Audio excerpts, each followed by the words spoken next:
Hello, in today's video lesson, I'll show you how to fix and bypass YouTube anti-ad block detection. Make sure to watch till the end so you understand every step. YouTube displays a pop-up urging users to disable their ad blocker. If you see this on your screen, here's how to disable it.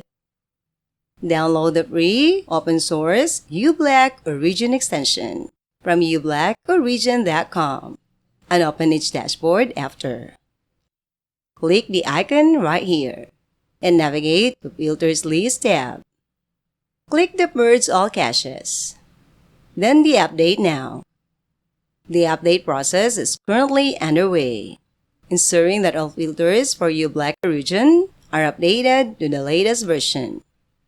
Once the update is complete, visit the website. Is uBlock updated to the last anti-ad blocker YouTube script?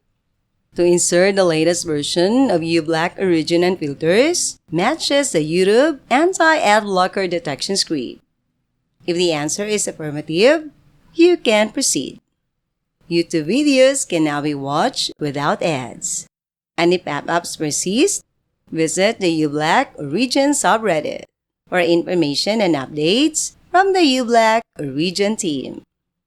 That's all for now, everyone. Don't forget to like and subscribe to our channel so you won't miss any helpful tutorials. Thanks for watching.